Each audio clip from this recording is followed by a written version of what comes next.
Wasn't that nice and peaceful? Prompts. Almost butchered saying that band's name.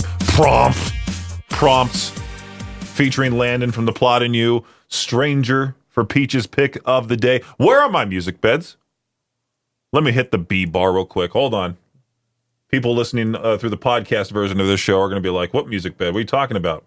Yeah, on the podcast version of my show, there's no music below me. It's just me talking directly to you, which is kind of creepy, in my opinion. But that's also the opposite of what I want to say about my podcast. My podcast is great. It's just my show. Almost had a voice crack there. My show. No commercials, no music, no nothing. Just me talking directly to you. What you hear in between songs every weekday afternoon. That's what you get on the podcast. You can also find Talking Between the Songs, where I interview radio people. You can find the Noon Hour of Madness and Mayhem. You can find Traffic School powered by the Advocates with Victor Will. You can find all of our podcasts as well in one place at riverbendmediagroup.com. I was talking to my friends last night on Discord because that's all that I do is I just essentially leave here, go back home, eat dinner, hop on Discord, see who's online. I get real sad when nobody else is online. But then sometimes when there are people, I just stay in there the whole night, and then I go to bed.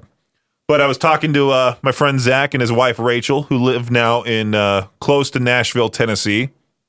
And they've been experiencing how weather is like over there outside of California. Very similar to me. They were born and raised Southern California. They really, really hate California now, so they decided to start their life together as a couple over there in Tennessee, and sure enough, now they're just getting pounded with storms. All these storms all at once. Thunder, lightning, hail. They're getting a real taste of what the southern weather is like. And Rachel was talking about how this man in that city got struck by lightning and lived, and all he feels is a little tingly. And it's very highly unlikely that you'll ever be struck by lightning ever in your life. I think it's like 1 in like a billion or something like that. What are the actual odds of you getting struck by lightning? Let me Google search that real quick. Actual odds of getting struck. If I can spell struck correctly. Jeez. Actually, whoa, it's not 1 in 1 billion. It's wait, hold on. The lifetime odds of being struck by lightning in the U.S. are approximately 1 in 15,300, with a 1 in 1.2 million chance in any given year. All right. Somehow I would consider you lucky, but also unlucky at the same time to get struck by lightning. If you do live afterward, you get that cool scar. Have you seen people with scars on their body after they've been struck by lightning? I think it's pretty neat. It looks like there's a tree tattoo all over them. I'm sure you don't want to get struck by lightning overall to get that, but at the same time, it's pretty cool, right? And I think scars are cool overall. But anyway, 208-535-1015, that is the number to reach me. We had Anthony guess the Chevelle Cipher earlier today correctly. He won tickets to go see Chevelle, Asking Alexandria, Dead Poet Society live at the Mountain America Center on Tuesday, September 30th. And if you want another chance, well, you'll have to solve the Chevelle Cipher tomorrow. And then also we'll be doing an online drawing tomorrow morning, I should say. Online drawing tomorrow morning. And I think, you know what I'm going to do, considering I have to be at Teton Auto Credits on Saturday from 1 to 3 p.m., I think I am going to also give away a pair of tickets. Not there, but the only way to get into that drawing for that pair of tickets is to sign up with me at the remote. And then I'll give those tickets away on Monday morning. I'll put everybody in that giant box. I'll put them in the hat, shuffle, pick one of them. Someone will get a pair of tickets just because they saw me at Teton Auto Credit's new building on 2800 South Pioneer Road in Idaho Falls. I'll be there from 1 to 3 this Saturday. Come by and see me. And enough of my chit-chat. We'll continue here in just a few with Peach's Pit Party on K-Barrel 101. K-Barrel 101, it's Peach's Pit Party. That new Minecraft movie, I believe, is out today. Yeah, it comes out tomorrow, but you can see it today if you would like. There's a lot of showings this afternoon. Why does it say release date April 4th? And then I could go to Regal Edwards Grand Teton this afternoon starting at 4, and there's 6 different showings. There's 3 different showings in 3D, 6 regular showings. Should I watch it in 3D. I should go see it just because it looks like one of the dumbest movies ever. And I was on Twitter earlier today, or should I say X, and IGN gave it like a 0 out of 10, saying it's the worst movie they've ever seen. And I, for one, don't really care for online reviews. Everyone's subjective. It's all subjective. You'll put out your own review, that type of thing. But yeah, I'm looking here. It's 6.1 out of 10 on IMDb, 6 out of 10 from, so IGN didn't give it a 0 out of 10. Somebody gave it a 0 out of 10 somewhere, and I saw it on Twitter. I was just laughing. I'm like, who's going to take this movie seriously? Who's going to go into the theater expecting the Minecraft movie to be peak cinema? 55% on Rotten Tomatoes so far. So far from what people have said. It could get way lower as more and more people go to see it, especially this weekend, the very first weekend it's out. I might need to go see it this weekend. I don't know about tonight. Tonight, I feel like I should just continue cleaning my place, not have to worry about going to the movie theater, and I don't know. Well, we'll see. We'll see. Maybe, but I did hear from Maddie, who works down the hallway, our marketing assistant, that her and her friends are showing up to the theater in suits as a complete joke. I think that's a great idea, for sure. If you and the squad jokingly want to go see the Minecraft movie, go wear some suits or something. Really throw people off at the movie theater. Dress up as a Minecraft character. Do that. I don't know. This movie seems so silly. It's going to be a waste of time, I feel like, for me. But who cares? It'll be fun. I never thought I would say this, but KFC has officially entered the dental game because nothing says oral hygiene like fried chicken flavored toothpaste. They teamed up with a brand called His Smile, all one word, or it might just be High Smile or His Smile or His Mile, something like that, to create a limited edition toothpaste that tastes like their original recipe. That sounds like a genuine fat thing to do. As a fat guy myself, could you imagine being so addicted to fast food that even your toothpaste tastes like KFC? And it started out as an April Fool's joke, but people apparently liked the idea enough that KFC decided, hey, you know what? Let's make it real. So now you can scrub your teeth with something that tastes like a greasy drumstick. Again, if you're one of those people addicted to fast food, this is for you. Somehow still leaves your mouth fresh, too, afterward.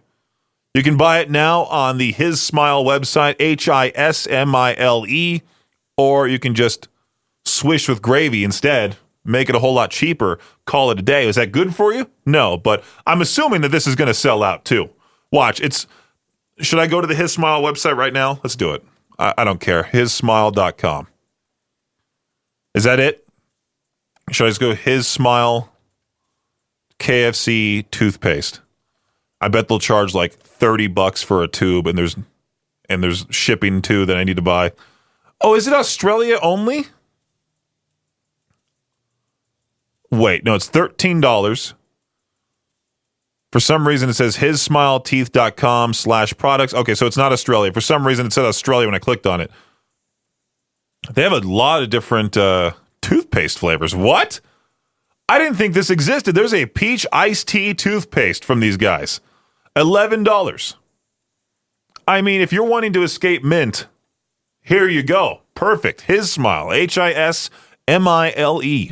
All right, so I got sidetracked with the His Smile website. I didn't even realize that this was a thing because there are other flavors of toothpaste out there. You just have to look for them. Usually, you get the fun flavored toothpaste as a kid, and then it's mint for the rest of your life. And the one time I had a different flavor of toothpaste was when I saw strawberry daiquiri toothpaste at grocery outlet. It was a little bit more expensive, but I mean, it was a fun, unique twist. And I'm just looking at the different flavors that this His Smile website has. They have an energy drink flavored one. Does it actually have caffeine in it? I feel like it wouldn't. But at the same time, what did they use as an energy drink flavor? Like, did they use White Monster? That would be something. How about this? You ready for this? Zin flavored toothpaste. I feel like if you come up with that without the nicotine, boom. That's something that would sell big time for adults. Huge, right?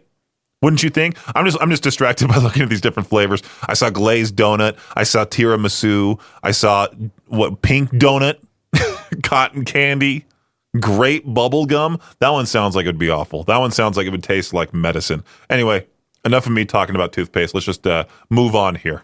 The Kansas City Chiefs inspired a Hallmark Christmas movie last year, and now it seems like they want to lock down the holiday in the future. The team has requested that the NFL make them one of the teams that always plays on Christmas, like the Dallas Cowboys and Detroit Lions always play home games on Thanksgiving.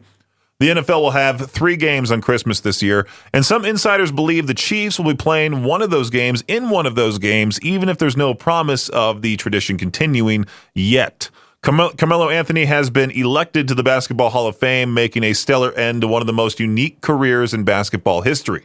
As a pro, he was named to the NBA's 75th anniversary team.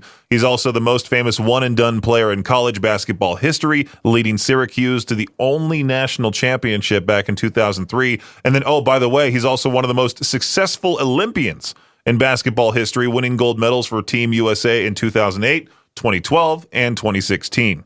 Former Maryland coach Kevin Willard upset many fans after he told his team that rumors of him departing from Villanova after the NCAA tournament were untrue, and then he bolted as soon as the team was eliminated.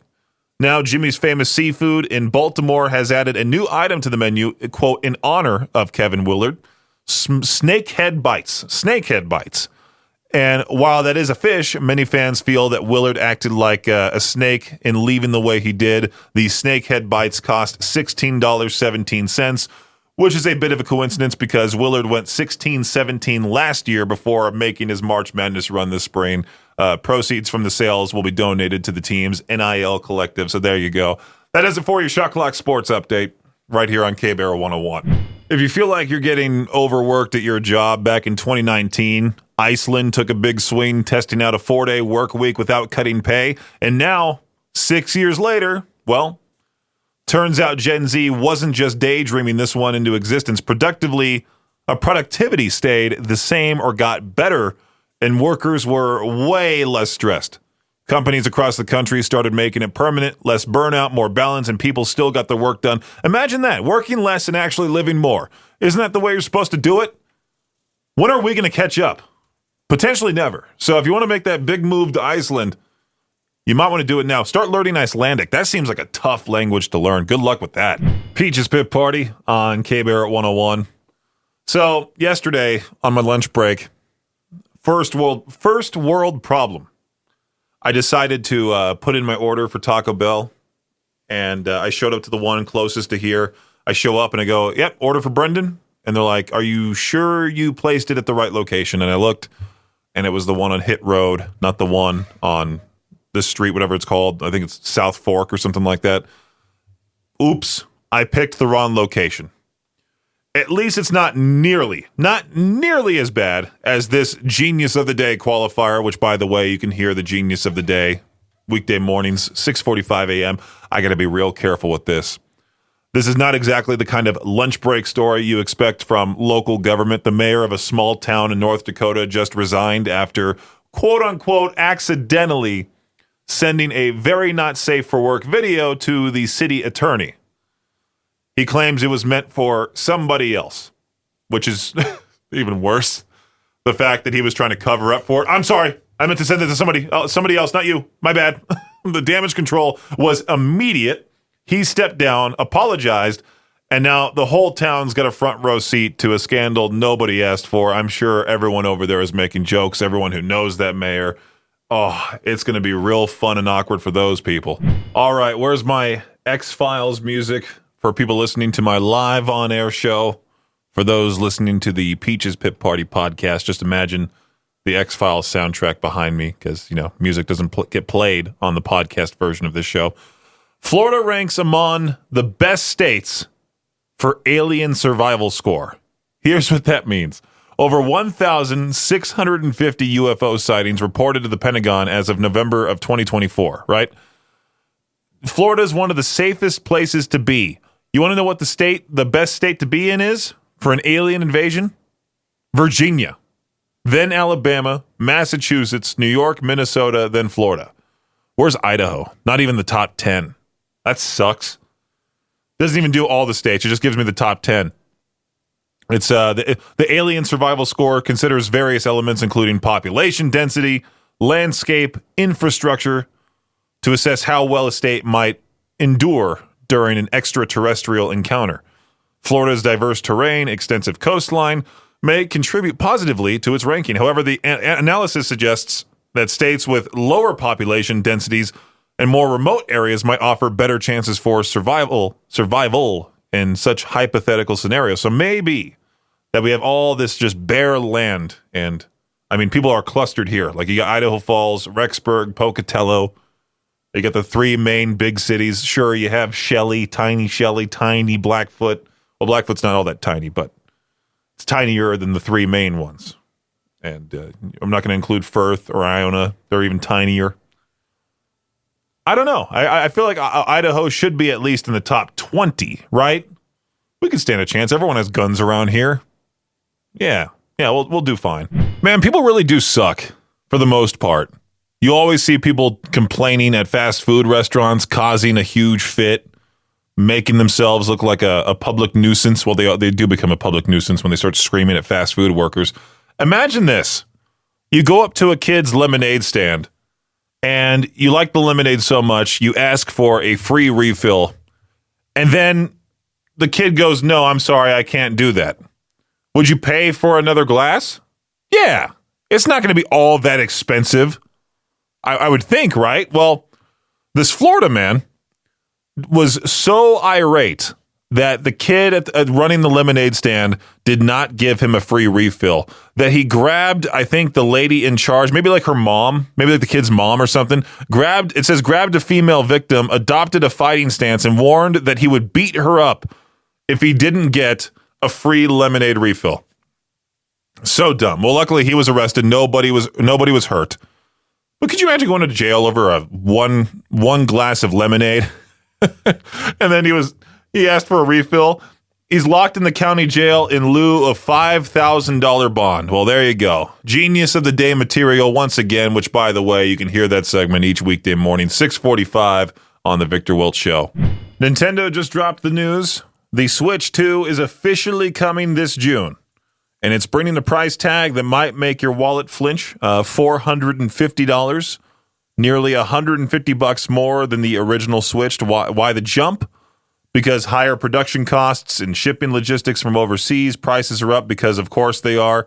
The new console's packing almost an 8-inch screen, more storage, upgraded features, and will launch alongside Mario Kart World, which means more chances to wreck friendships with a well-timed banana peel, right? So yeah, it's more expensive, but it's still going to fly off shelves.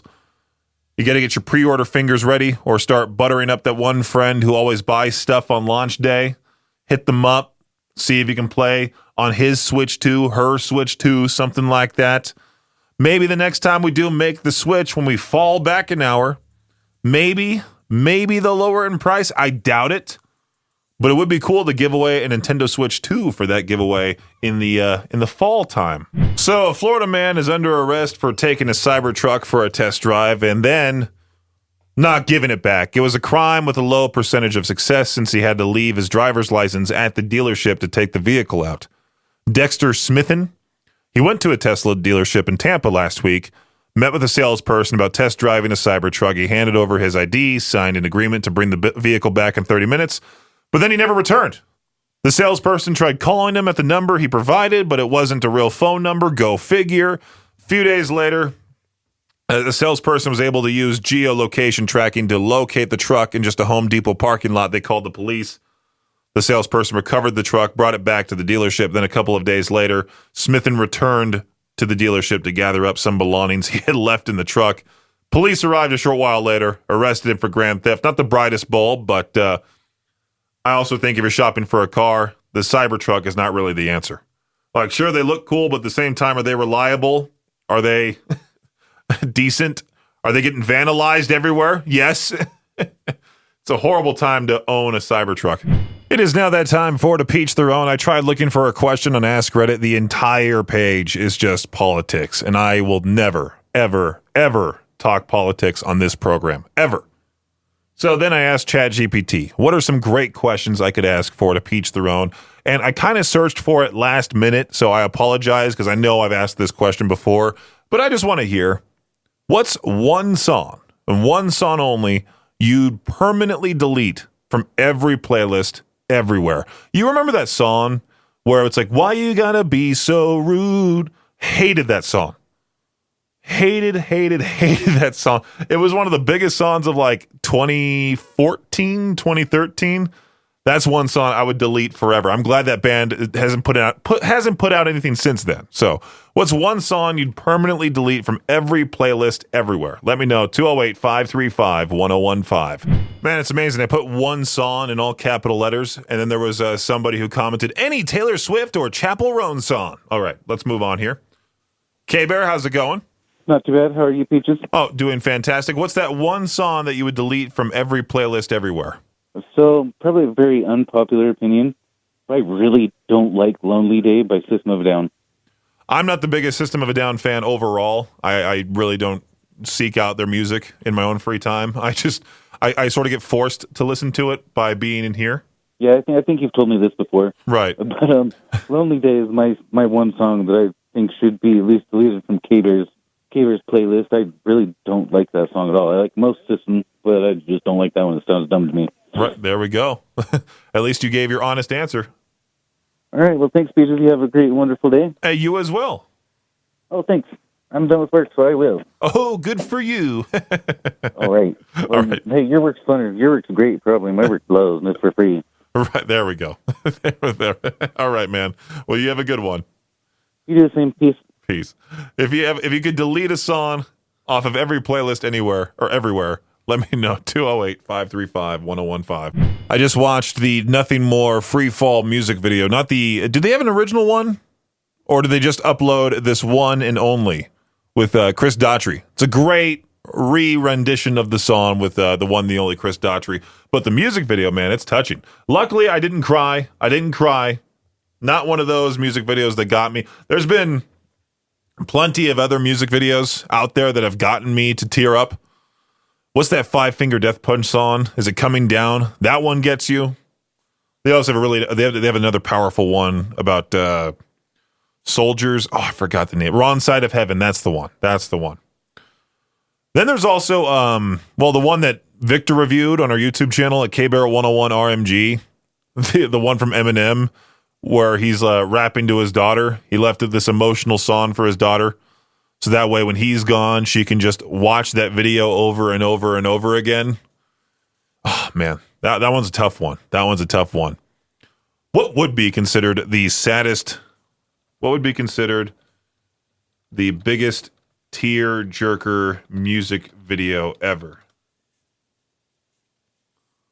Johnny Cash's Hurt? Oh, for sure. How did I forget that one?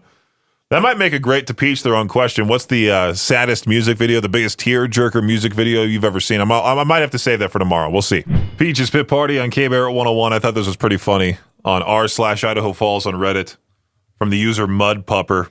Subject line says, I can't wait for the new water tower to be done, the old one gone. Don't get me wrong, I love our old picturesque water tower. It is an icon, and I will be sad to see it go, but every time somebody brings up the topic of the water tower, half the community goes through the same sequence of complaints, questions, and or observations. Yeah, 100%.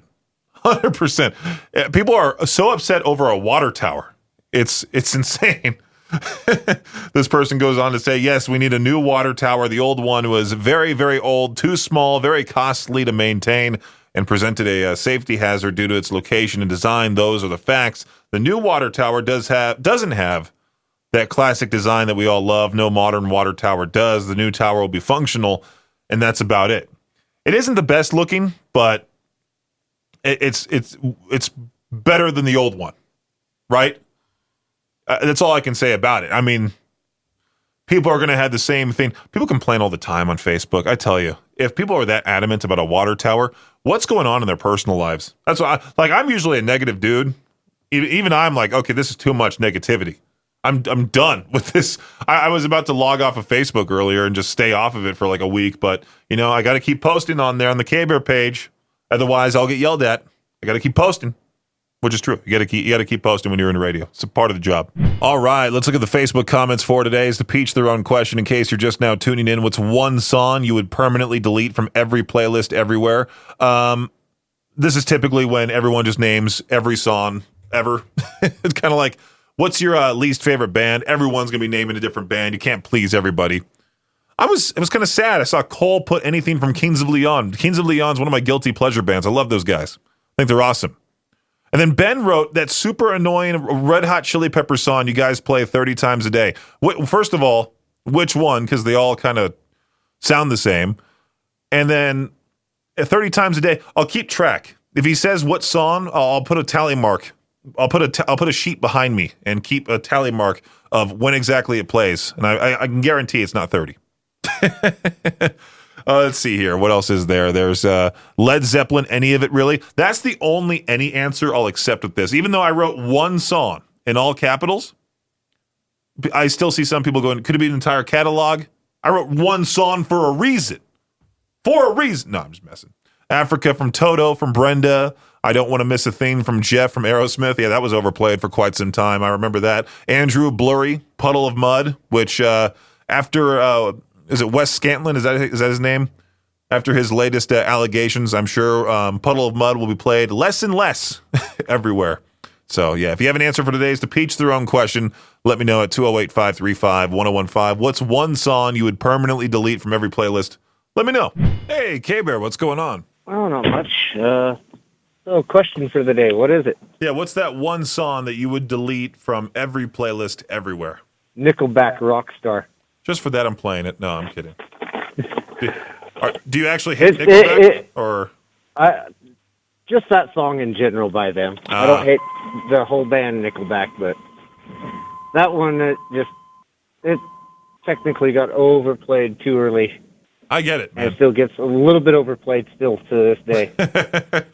It's one of those classics for sure. The one song that I recently started getting back into is Chad Kroger's song with Carlos Santana called "Into the Night" or something like that. Sounds like a good one. Yeah, it's probably one of those. Have heard it, and it's not registering in my head at this moment. It's one of those peak early 2000s music videos that is just funny to watch now. One that flipped through my music shuffle today that made me stop and hit pause. Veruca Salt. Oh yeah. Well, it was the Volcano Girls song, but they also did the song Seether, right? Can't fight the Seether. I think. Yeah, no. Yeah. Now you're going to have to scratch your head, but you got the power of the computer in front of you. Yeah, I'll have to see if we even have that song in the playlist. I know I think we might have Veruca Salt in the library. Let me check here. It's taking forever to load. Oh, we do. We have both Veruca Salt Seether and Veruca Salt Volcano Girls for Alt 101. For Alt, but not for K-Bear. Well, I can still play it on here. It's not like I'm playing classy tracks on here or even Sunny 97 tracks on here. So, see, that's something that could be Peach's pick of the day to throw everybody off cue for a minute. Sure, yeah. Which one did you want? Did you want Seether or Volcano Girls? Well, I heard Volcano Girls earlier today, so Seether would be great to hear. All right, let me put that there, and there we go. Thanks for listening to Peach's Pit Party, the podcast. If you enjoyed the show, please share, subscribe, and rate the podcast. Peach's Pit Party is hosted by me, Peaches, a.k.a. Brendan Peach, and is a production of Riverbend Media Group. For more information or to contact the show, visit riverbendmediagroup.com. Until next time, Peach out.